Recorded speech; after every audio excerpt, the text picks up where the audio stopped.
Niveau 1, aspirant policier. Tu as 21 ans. Tu n'entres pas à l'académie comme ça. Tu dois passer un test spécifique. Un agent te donne un numéro. Pas un nom, un numéro. Tu le portes sur ta poitrine pendant les 6 mois qui suivent. Tu manges, cours, bois et vis avec lui.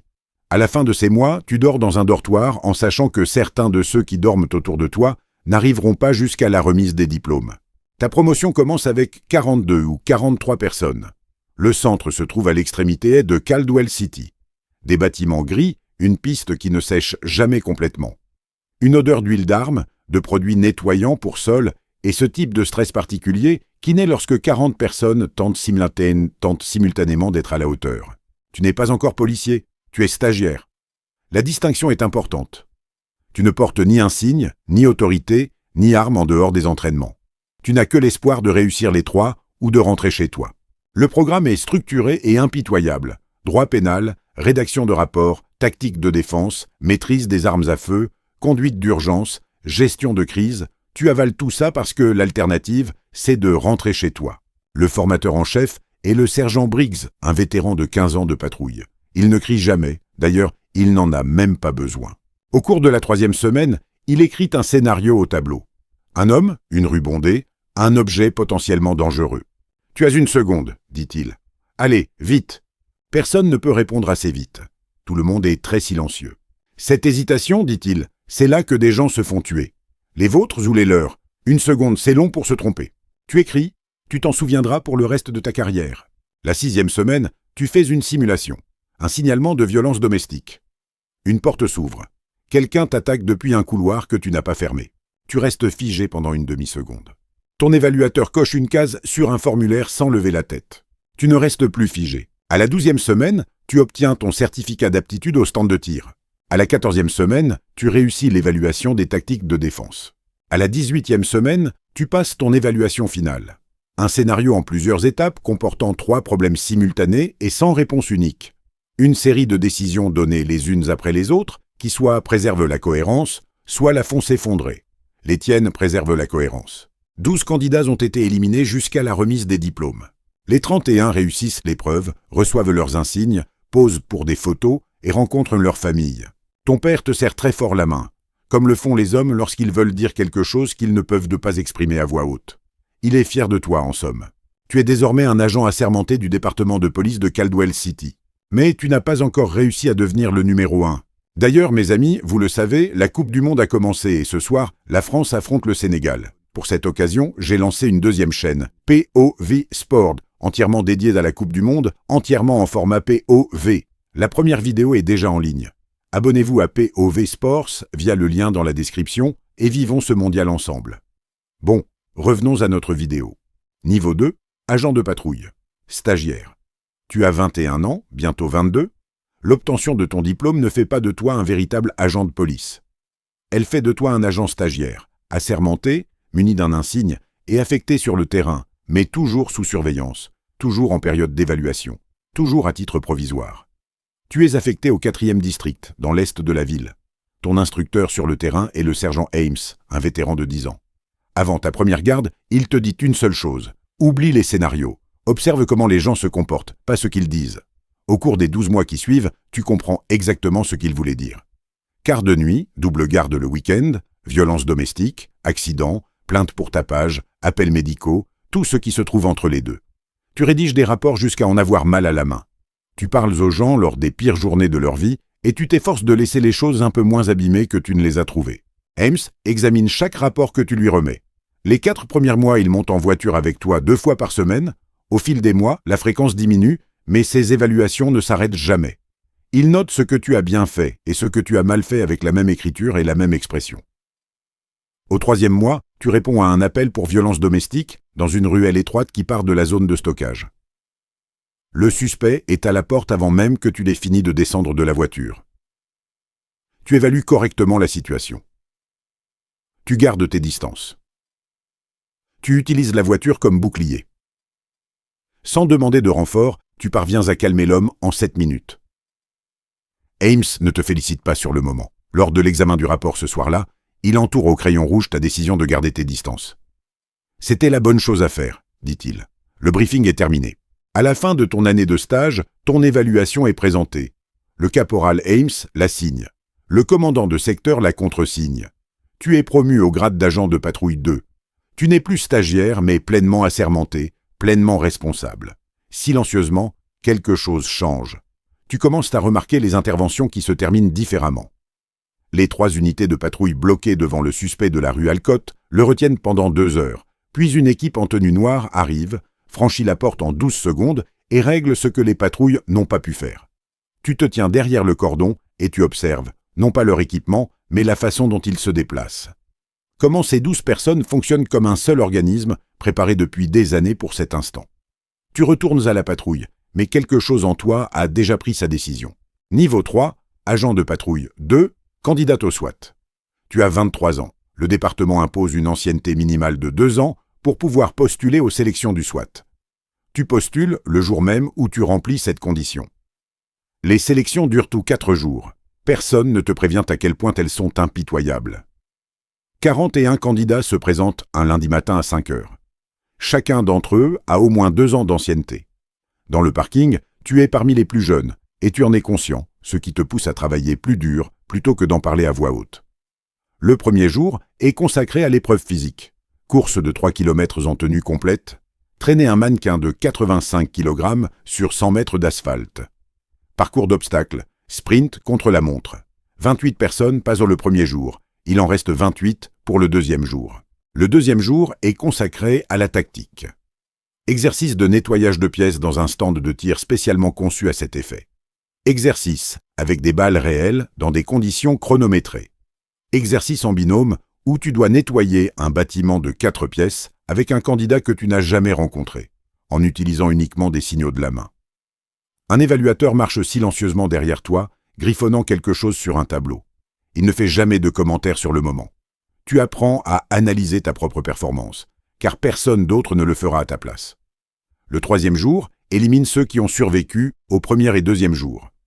Privation de sommeil, ordre contradictoire, un exercice de résolution de problèmes où les consignes changent 3 fois avant même que la première étape ne soit terminée. Un vétéran de 7 ans, avec une mention élogieuse à son dossier, s'assoit au milieu d'un exercice de stress et ne se relève plus. Un évaluateur s'approche de lui, note son numéro de candidat et indique la direction du parking. Pas un mot, juste une indication. Il reste 11 candidats jusqu'au matin du 4e jour. 4e jour, entretien devant un jury. Le commandant de l'unité, un opérateur chevronné du nom de Vasquez, et le psychologue du service. Ils ne te demandent pas si tu es capable de gérer la pression. Ils le savent déjà. Raconte-leur la dernière décision que tu as prise sous le coup du stress et que tu as remise en question par la suite. Si l'homme à ta gauche dans la file commet une erreur lors de l'entrée en direct, comment réagis-tu? Et quand tu dis vraiment ce que tu penses, le psychologue griffonne quelque chose. Vasquez observe tes mains. 4 jours plus tard, le téléphone sonne. Tu décroches dès la première sonnerie. Tu es admis à titre conditionnel. Une période d'évaluation de 6 mois en tant que stagiaire. À la fin, l'équipe vote. Pas le commandant, l'équipe. Vasquez te tend ta première fiche de mission.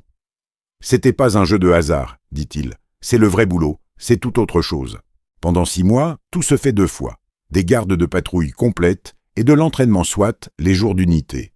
Entrée dans les bâtiments, technique d'effraction, scénario de sauvetage d'otages, mouvement d'équipe, communication sous pression. Tu portes ton équipement. Tu nettoies des armes qui ne t'appartiennent pas. Tu ne poses des questions que si on te le demande expressément et tu t'assures d'avoir mérité les réponses.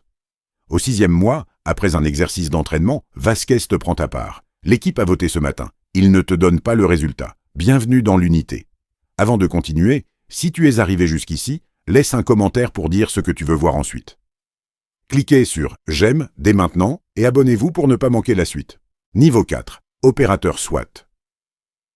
Vous avez 24 ans, vous faites partie de l'équipe. Faire partie de l'équipe et avoir la confiance de l'équipe sont 2 choses différentes. Ici, la confiance ne s'accorde pas. Dans des conditions où l'on enlève tous les masques qu'une personne porte pour ne laisser que ce qui est vraiment là, cela se voit petit à petit au fil de dizaines d'évolutions d'entraînement et d'interventions réelles. Ta première intervention en tant qu'opérateur à part entière arrive un mercredi soir à 23h40.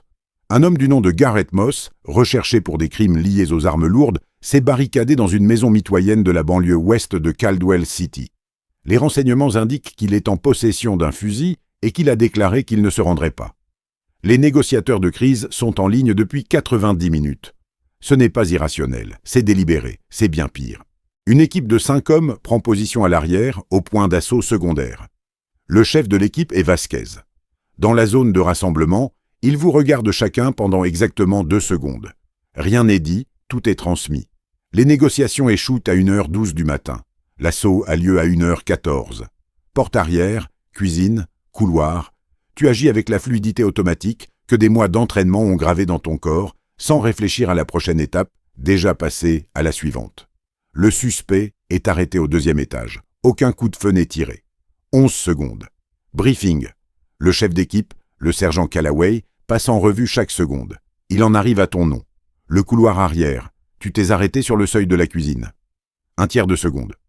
La caméra corporelle l'a filmé. Tu ne t'expliques pas, tu hoches la tête une fois. Corrige ça, dit-il, et il continue. Ce tiers de seconde reste gravé dans ta mémoire pendant 3 semaines. Tu répètes le passage du seuil jusqu'à ce que ton corps le franchisse, avant que ton esprit n'ait fini de penser. Au cours des 2 années suivantes, tu accumules les interventions. Certaines sont intenses. La plupart sont méthodiques. Tu apprends que le travail consiste à 90% en préparation et à 10% en exécution, et que l'exécution n'est aussi impeccable que la préparation qui la sous-tend. Tu apprends à connaître tes coéquipiers comme on apprend une langue. D'abord lentement, puis d'un seul coup. Vasquez prend instinctivement le côté gauche dans chaque couloir divisé. Reyes a besoin de 20 secondes de respiration contrôlée avant de frapper. Ortega lit les angles de menace plus vite que quiconque, mais sous une pression intense, il transmet ses appels avec un demi-temps de retard. C'est quelque chose sur lequel il travaille. Tu sais tout ça aussi bien que tu connais ton propre pouls. Parce que quand tu es en formation, ta vie et la leur ne font qu'une. Niveau 5, opérateur senior. Tu as 28 ans. 4 ans dans l'équipe, ça change la façon dont tu remplis une pièce. Tu ne décides plus de lire. Ça devient automatique. Les points d'entrée, les angles de menace. La différence entre un abri et une couverture. La différence entre ce qui te cache et ce qui arrête vraiment la balle. Les points d'étranglement, les lignes de flanc. D'où viendra la menace et dans quel ordre?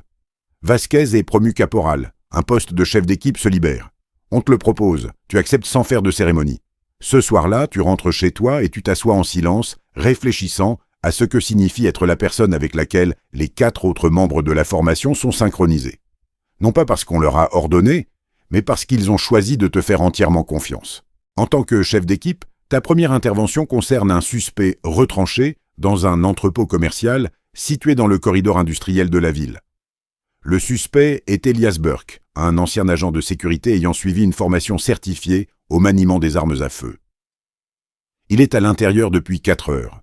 Les négociateurs ont établi un contact intermittent, mais rien ne tient. L'équipe prendra l'entrée secondaire sur la rampe de chargement Est. Prévoyez 90 minutes pour la planification. Scénario si le point d'entrée principal est compromis. Scénario si Burke passe à l'action avant que vous n'ayez pu intervenir. Scénario si la communication est coupée. Préparez un plan, puis un plan de secours, au cas où le premier échouerait. L'opération est lancée à 5h30.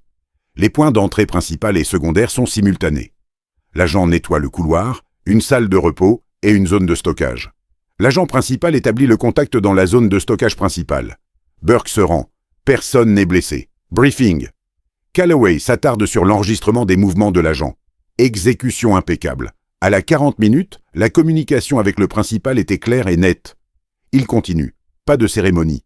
La reconnaissance d'avoir bien fait, venant de quelqu'un qui a vu suffisamment d'erreurs. Ici, il ne s'agit pas d'être devant l'équipe de commandement. Il s'agit d'être tellement synchronisé avec eux que la frontière entre ta décision et leurs mouvements disparaît complètement. Les meilleurs chefs ne sont pas ceux que leurs équipes suivent. Ce sont ceux avec qui leurs équipes respirent à l'unisson. Il n'y a pas de mots pour décrire cette différence. On ne la comprend que lorsqu'on la vit. Grade 6, caporal. Tu as 31 ans. Tu es promu au grade de caporal, le premier grade d'officier dans le département. Au sein de l'unité SWAT, cela revêt une importance particulière. Alors que le sergent gère la situation opérationnelle dans son ensemble, tu commandes tes hommes de manière autonome. Tu contribues au cycle de planification, à la gestion du matériel et à la formation des nouveaux opérateurs. De plus, Tu commences à assumer une tâche que personne ne t'a officiellement confiée. Tu surveilles les nouveaux opérateurs comme Vasquez te surveillait autrefois. L'un d'entre eux, Castillo, 26 ans, qui a 2 ans d'ancienneté dans l'unité, est techniquement solide mais communique de manière excessive sous pression, saturant la fréquence au moment même où le dispositif a besoin de silence. Tu travailles avec lui pendant 3 mois, non pas lors des séances officielles, mais dans les moments creux, après les exercices d'entraînement, une fois que tout le monde est rentré chez soi, pendant que tu nettoies de l'équipement. Tu ne lui dis pas ce qu'il fait de travers. Tu lui montres à quoi ressemble le son de la bonne communication jusqu'à ce que son oreille sache faire la différence. Au bout de 3 mois, sa communication est plus propre que celle de la plupart des opérateurs ayant 2 fois plus d'expérience. Callaway ne te dit qu'une seule chose à ce sujet. C'est la partie du travail qui ne figure dans aucun rapport. Fais-en plus. En automne, un appel signale l'enlèvement d'un enfant. Daniel Varger, 12 ans, enlevé dans la cour de l'école, est retenu dans une propriété résidentielle à l'extrémité sud-est de la ville. Les renseignements sont partiels. Le plan des lieux est incertain. Une arme à feu confirmée. Tu es à la porte. L'entrée est dégagée. Il te faut 22 secondes pour secourir l'enfant sans causer de dégâts. Daniel Varger est sorti, enveloppé dans une couverture thermique, transi de froid, effrayé mais indemne. Tu restes dans le jardin devant la maison et tu le regardes être transporté vers l'ambulance. Puis, tu entres pour aider à documenter la scène. Personne ne considère l'intervention comme terminée tant que la paperasse n'est pas complète. Niveau 7. Sergent. Tu as 35 ans. Tu as réussi ton examen de sergent du premier coup. Tu es nommé chef de section au sein de l'unité SWAT. 10 opérateurs répartis en 2 équipes de 5. Tu es responsable de leur formation, de leur préparation, de leur équipement, de leur comportement et, d'une manière qu'aucune liste de contrôle ne saurait entièrement couvrir, de leur bien-être. Callaway, désormais lieutenant à la tête de l'unité, te donne un briefing sans aucune feuille devant lui. En tant qu'opérateur, ta mission était d'être exactement là où tu devais être, exactement au bon moment. En tant que sergent, ton travail consiste à faire en sorte que ces 10 personnes puissent y parvenir. S'ils n'y parviennent pas, la responsabilité t'incombe, non pas parce que le département l'a décidé, mais parce que c'est vraiment ce que cela signifie. Tu mènes des cycles d'entraînement rigoureux et variés. Tu es responsable de leur formation, de leur préparation, de leur équipement, de leur comportement et d'une manière qu'aucune liste de contrôle ne peut pleinement couvrir, de leur bien-être. Callaway, désormais lieutenant à la tête de l'unité, te donne le briefing sans avoir un seul document sous les yeux. En tant qu'opérateur, ta mission consistait à être exactement là où tu devais être, exactement au bon moment. L'un de ces opérateurs chevronnés, Draper, qui travaille depuis 7 ans, traverse une période difficile en milieu d'année. Il reste professionnel, toujours aussi efficace sur le terrain, mais on remarque chez lui une certaine apathie lors des réunions de planification, car tu l'as toi-même ressenti. Tu n'en parles pas dans un rapport. Après la formation du jeudi, tu t'assois avec lui et tu discutes pendant 20 minutes de choses sans importance, comme tu le ferais avec quelqu'un à qui tu as confié ta vie depuis 7 ans. Parce que c'est exactement ça. L'amorosité disparaît d'ici le 2e mois. La plus grande intervention de ton mandat de sergent est une prise d'otage dans une banque située dans le principal corridor commercial de la ville. 2 suspects, 3 otages, un plan d'étage dont les renseignements sont sûrs à 60%. Les négociateurs travaillant pendant 5 heures, puis un suspect coupe la ligne de communication. Le lieutenant Callaway dirige les opérations. Tu positionnes les membres de ta section. Ligne de tir coordonnées avec l'autre section. Intégration des tireurs d'élite sous contrôle. Communication constante avec le commandement à mesure que la situation évolue. Les négociateurs reprennent contact à la 6e heure. Un otage est libéré en gage de bonne volonté. Remise négociée à la 7e heure. Les 3 otages sortent. Lors du débriefing, Callaway examine le relevé de positionnement de la section. Gestion impeccable de la section. La correction de la ligne de tir à la 4e heure était une décision judicieuse. Tu lui dis qu'un de ses opérateurs l'avait remarqué pendant une pause de communication. « C'est exactement ce que je veux dire », répond-il. Niveau 8. Lieutenant, commandant de l'équipe SWAT. Tu as 40 ans. Callaway prendra sa retraite au printemps après 30 ans de service. Un vendredi, il vide son bureau. L'unité se rassemble. Quelqu'un apporte à manger. On raconte des histoires qui ne sortiront jamais de cette pièce. Des histoires construites à partir d'expériences partagées qui n'ont de sens que pour ceux qui étaient là. Les rires sont particuliers. On ne les comprend que si on les mérite. Callaway te serre la main en dernier. Tu n'es pas prêt, dit-il. Tu le regardes. Personne n'est prêt. Ce n'est pas un critère de compétence. Le critère de compétence, c'est quand même de le faire. Tu es promu lieutenant, commandant de l'équipe SWAT? C'est radicalement différent de tout ce que tu as connu auparavant. En tant que sergent, j'étais responsable de 10 personnes et de ce qu'elles pouvaient accomplir ensemble. En tant que lieutenant, tu es responsable de toute l'unité. 2 sections, l'ensemble des 22 opérateurs, le niveau de formation, la préparation du matériel, les capacités tactiques et chaque décision de commandement prise lors de chaque intervention menée par l'unité. Tu restes toujours sur le terrain. C'est important pour toi. Lors de chaque intervention majeure, tu restes au poste de commandement avancé, suffisamment prêt pour analyser l'opération en temps réel, suffisamment en retrait pour conserver une vue d'ensemble. En tant que lieutenant, ta première intervention majeure est une situation de suspect barricadé qui s'est transformée en prise d'otage lorsque l'homme a fait entrer un voisin à l'intérieur lors du premier contact de patrouille. Antécédents psychiatriques avérés, 2 armes à feu, plus de 40 heures sans dormir. Tu diriges les opérations pendant 6 heures. 2 sergents, 2 membres de la section, un tireur d'élite en observation, une équipe de négociation. Des décisions instantanées à mesure que la situation évolue. Ajustement du positionnement des hommes à la réception de nouveaux renseignements sur la structure. Changement d'approche de négociation à la 4e heure, lorsque la première stratégie s'enlise.